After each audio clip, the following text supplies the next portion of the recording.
আসসালামু আলাইকুম সুপ্রিয় সহকর্মীবৃন্দু, কেমন আছেন সবাই? আশা করি ভালো আছেন। আমরা অনেকেই এখনও জানি না যে প্রাক প্রাথমিকের শিক্ষার্থীদের বছরব্যাপী মূল্যায়ন করার একটা নির্দেশনা আছে এবং সেই মূল্যায়ন করে তার একটা তথ্য সংগ্রহ করেও রাখতে হবে। এজন্য প্রাক প্রাথমিকের বছরব্যাপী মূল্যায়নের একটা ছক তৈরি করে নিতে হয় বা ছক তৈরি করার একটা নির্দেশনা দেওয়া ছিল, তার আলোকে আমরা একটা ছক তৈরি করেছি। তো অনেকেই এই ছকটার সফট কপি চেয়েছেন। তো আমি দেখাবো কিভাবে এই ছকটার সফট কপি ডাউনলোড করবেন এবং ডাউনলোড করার পরে কিভাবে এই মূল্যায়ন ছকটা পূরণ করবেন। তাহলে যেহেতু প্রথমে সবাই সফট কপি চাচ্ছেন, এজন্য কিভাবে সফট কপিটা ডাউনলোড করবেন সেটা দেখে নেই। দেখার পরে কিভাবে এই ছকটা পূরণ করবেন সেটা দেখাবো। তো এই সফট কপি ডাউনলোড করার জন্য আমার এই ভিডিওর ডিসক্রিপশনে আমি 3টা লিঙ্ক দিয়ে রাখবো। প্রথম লিঙ্কে দেওয়া থাকবে এটার একটা ডক ফাইল। যারা ল্যাপটপ থেকে বা পিসি থেকে ভিডিওটা দেখবেন তারা এই ডক ফাইলটাই চাইলে ডাউনলোড করতে পারবেন। যেমন আমি এটাতে ক্লিক করার পরে এখানে এই রকম একটা পেজ ওপেন হচ্ছে। দেখেন এখানে একটা আমাদের ডক ফাইলটা ভিউ মোডে ওপেন হয়েছে। আমরা চাইলে এটাকে এডিট করতে পারবো। এডিট করার পরে এই যে ফাইল থেকে সেভ বাটনে যাওয়ার পরে আমরা যদি আমাদের কম্পিউটারের লোকাল ফাইলে সেভ করি তাহলে এটা আমাদের লোকাল ফাইলে এক্সপোর্ট হয়ে যাবে অথবা সেভ হয়ে যাবে। যেমন সেভ অ্যাজ চাপ দেওয়ার পরে আমাদের কোথায় আমরা সেভ করতে চাই সেই জায়গাটা আমাদের দেখাতে বলবে, অথবা ডাউনলোডে কপিতে দিলেও আমরা একটা কপি ডাউনলোড করতে পারবো। আশা করি আপনারা কীভাবে ডাউনলোড করতে হয় পারবেন। কিন্তু আপনি যদি মোবাইল থেকে দেখেন তাহলে আপনি চেষ্টা করবেন পিডিএফটাকে ডাউনলোড করার জন্য। এখানে ক্লিক করার পরে আপনাদের সামনে পিডিএফ ফাইলটা ওপেন হবে। মোবাইল থেকে করলে মোবাইলে পিডিএফ ফাইলটা ওপেন হবে। এখানে সামথিং রং দেখাচ্ছে, কারণ হচ্ছে আমার এখানে লগ আউট করে ফেলেছি, এই জন্য এটা দেখাচ্ছে। কিন্তু আপনার মোবাইল থেকে করলে এটা দেখাবে না। মোবাইল থেকে আপনি ডাউনলোডের অপশনটা পেয়ে যাবেন। আর সবচেয়ে ভালো হয় আপনি যদি এই 3 নাম্বার যে লিঙ্কটা আছে এখানে এর মধ্যে পিডিএফ ফাইলও আছে, ডক ফাইলও আছে। একটা রার ফাইলের মধ্যে 2টা ফাইলই আছে।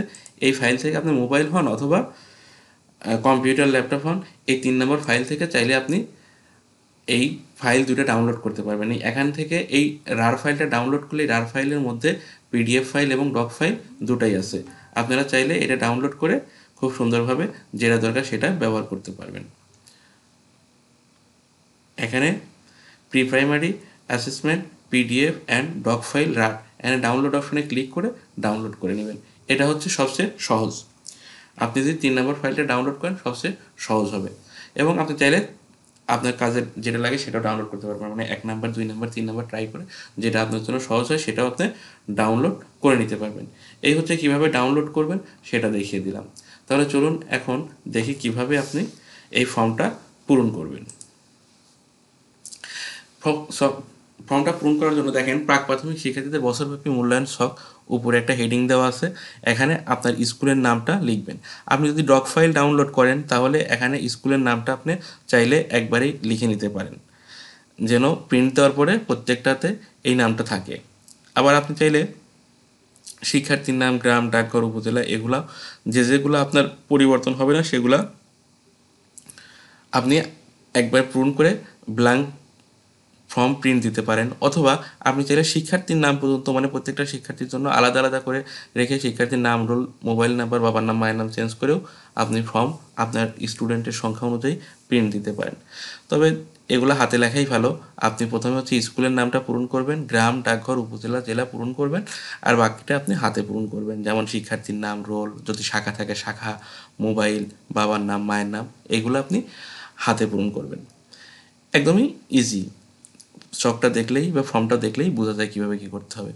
এরপরে আসে হচ্ছে মূল্যায়ন সূচকে। এখানে 15টা মূল্যায়ন সূচক দেওয়া আছে এবং 15টা মূল্যায়ন সূচকের আলোকে 12টা মাস দেয়া আছে এবং এই প্রত্যেকটা মাসের ঘরেই আপনাকে এই মূল্যায়ন সূচক ফলো করে বা অনুসরণ করে এখানে 3টা সূচক দেয়া যাবে। একটা হচ্ছে ক, একটা খ এবং একটা গ। এখানে ক সূচকে বলা আছে যে ভালো, যেটা ক সূচক সেটা দিয়ে বোঝাবে ভালো, খ সূচক দিয়ে বোঝাবে মোটামুটি, আর গ সূচক দিয়ে বোঝাবে উন্নতির প্রয়োজন, যেটা আমি এখানে লিখে দিয়েছি। এই যে নিচের দিকে সুন্দর করে লিখে দিয়েছি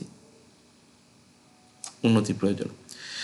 তো যখন নিয়মিত 1 নম্বর সূচকটা আপনি পূরণ করবেন, নিয়মিত বিদ্যালয়ে উপস্থিত হয় অর্থাৎ যার ঘরটা আপনি পূরণ করছেন, জানুয়ারি মাসে ধরেন পূরণ করছেন, তাহলে জানুয়ারি মাসে কি সে নিয়মিত উপস্থিত হয়েছে? যদি নিয়মিত উপস্থিত হয় তাহলে ক, যদি দেখা যায় মানে কিছুদিন গ্যাপ দিচ্ছে তাহলে খ, আর যদি দেখা যায় সে অনেক বেশি গ্যাপ দিচ্ছে মানে অনেক বেশি স্কুল মিস করছে তাহলে তাকে গ দেওয়া যায়।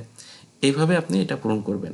তবে ব্যায়াম, খেলাধুলা, দৈনন্দিন বিভিন্ন কর্মকাণ্ডে আনন্দের সঙ্গে অংশগ্রহণ করে কিনা, মানে আমাদের প্রাথমিকের শিশুদের দৈনন্দিন ব্যায়াম আছে, তারপরে দৈনন্দিন অন্যান্য যে কর্মকাণ্ডগুলোর মাধ্যমে আমাদের ক্লাসটা পরিচালিত হয়, এই বিষয়গুলোর কীভাবে অংশগ্রহণ করছে বা কীভাবে সে রেসপন্স করছে তার উপর ভিত্তি করে আপনি এখানে সূচকে যা আসে আপনি দিবেন। অর্থাৎ সে যদি স্বতঃস্ফূর্তভাবে অংশগ্রহণ করে, সব কিছু ঠিকঠাক মতো করে তাহলে ক পাবে, যদি একটু খারাপ হয় তাহলে খ পাবে, যদি দেখা যায় যে একদমই মানে সে ঠিকঠাক মতো কিছু করতে পারতেছে না তাহলে খ পাবে। এখানে যেটা পাবে সেটা আপনি লিখে দিবেন। এরপরে আছে আত্মসচেতন ও আত্মসম্মান বোধ সম্পূর্ণ কিনা, অর্থাৎ বাচ্চাটা আত্মসচেতন কিনা বা বাচ্চাটা আত্মসম্মান বোধ আছে কিনা। এটা তো যেহেতু আপনি ক্লাস করাবেন সেহেতু আপনি বুঝতে পারবেন যে বাচ্চাটা কেমন, সে মানুষের সাথে কেমন রেসপন্স করছে, তার ব্যক্তিত্ব কেমন, এটা আপনি বুঝতে পারবেন, তার আলোকে এটা পূরণ করবেন। এরকম সবগুলাই মানে আপনি মূল্যায়ন সূচকটা পড়বেন এবং মূল্যায়ন সূচকের আলোকে সেটা পূরণ করবেন। শুধুমাত্র আমি 13 এবং 14 নাম্বার যে মূল্যায়ন সূচক আছে এটা একটু বলে দিই। সেটা সংখ্যা গণনা করতে পারে ও তা লিখতে পারে। এখানে সংখ্যা গণনা করতে পারে জানুয়ারি মাসে কতটুকুন পারবে। 13 নাম্বার সূচকে দেখেন এখানে লিখে দিছি, 13 নাম্বার সূচকে জানুয়ারি থেকে জুন পর্যন্ত 1 থেকে 10 পর্যন্ত সংখ্যা তাকে শেখাবেন এবং জুলাই থেকে শেষ পর্যন্ত তাকে 20 পর্যন্ত সংখ্যা শেখাবেন। অর্থাৎ প্রাকে যেন তারা ডিসেম্বরে এসে 1 থেকে 20 পর্যন্ত সংখ্যা শিখতে পারে আর কি, বা বলতে পারে। এবং 14 নম্বর সূচকে মে থেকে সেপ্টেম্বর পর্যন্ত তাদেরকে বর্ণ শেখাতে হবে এবং অক্টোবরে এসে 2 বা 3 বর্ণের পরিচিত শব্দ শিখবে। যেমন পরিচিত শব্দ কলা, ক, লয়, কারিলা, কলা, এটা যেন তারা বুঝতে পারে বা বলতে পারে। এরকম যে শব্দগুলো 2 বা 3 বর্ণের আছে খুব পরিচিত, সেগুলো যেন বলতে পারে। এভাবেই এই ছকটা পূরণ করবেন।